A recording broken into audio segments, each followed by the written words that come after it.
हम सोचते हैं कि साधनों से सुख मिलेगा, किसी पर आधिपत्य करने से सुख मिलेगा, किसी पर अधिकार जता लेने से सुख मिलेगा, किसी को वश में कर लेने से सुख मिलेगा, बहुत धन इकट्ठा कर लेने से सुख मिलेगा, या कई बार सोचते हैं बहुत बड़ा घर बना करके सुखी हो जाएंगे, कई बार सोचते हैं अधिक संतानें पैदा करें सुखी हो जाएंगे, कई बार सोचते हैं कि गृहस्थ में आ जाएं तो सुखी हो जाएंगे, और कई बार देखा है कि गृहस्थ में आकर के फिर लोग गृहस्थ से भागने में सुख समझते हैं कि इस गृहस्थ को छोड़कर सन्यास में चले जाएं तो सुखी हो जाएंगे।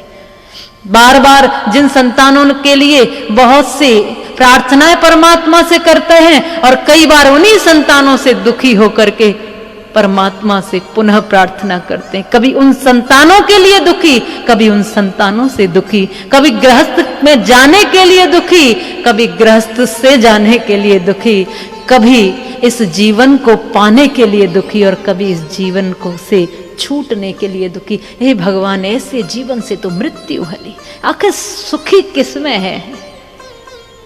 ये समझ ही नहीं आता, ये व्यक्ति की वृत्तियां बन कैसी गई। मुझे कई बार लगता है कि हम महिषासुर से कम थोड़ी पड़ रहे। वो तो महिषासुर बाहर था, लेकिन अभी कोई सूक्ष्म रूप में भीतर आकर बैठ गया है।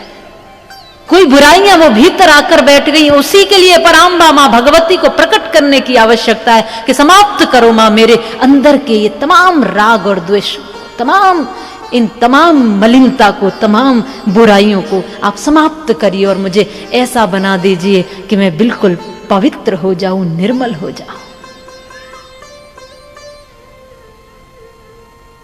मैं आपसे पूछूं, कितने लोग हैं यहां जो सुखी हो गए?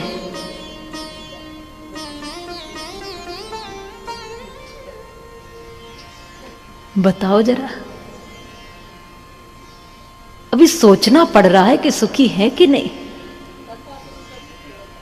अभी सोचना पड़ रहा। अब कथा सुन के सुखी हुए और कथा से निकले तो फिर दुखी, मंदिर आके सुखी हुए, मंदिर से निकले फिर दुखी, तीर्थ जाके सुखी हुए और तीर्थों से निकले।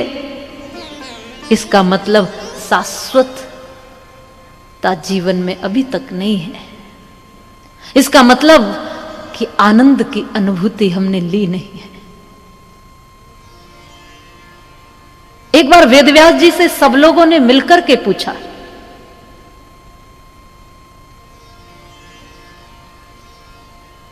वेदव्यास जी ये बताइए कि इस दुनिया में सुखी कौन है? केचिद वदंती धनहीनः जनो जगन्या, केचिद वदंती गुणहीनः जनो जगन्या। कुछ लोग ऐसा बोलते हैं कि धनवान सुखी होता है और धनहीन दुखी होता है। कई बार लोग ऐसा सोचते हैं कि जिनके पास बड़े बड़े महल हैं वो सुखी हैं, जिनके पास छोटी कुटियां हैं वो दुखी हैं, जिनके पास महंगे वस्त्र हैं, महंगे गाड़ियां हैं, बहुत बड़े साधन हैं, बहुत बड़ी सुविधाएं हैं, वो सुखी हैं और बाकी दुखी हैं। केचिद वदंती धनहीनः जनो जगन्या, केचिद वदंती, कुछ लोग बोलते हैं, केचिद वदंती गुणहीनः जनो जगन्या, व्यासो वदत्य अखिल वेद शास्त्र विदाम वरेण्यम, नारायण स्मरणहीनः जनो जगन्या।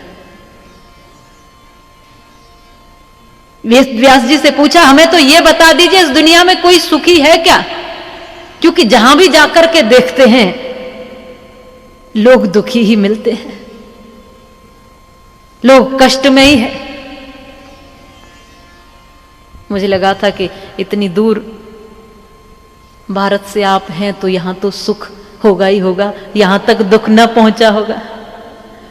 पर मुझे क्या पता था कि वो उसने भी टिकट करवा रखी, यहां तक भी पहुंच जाता है।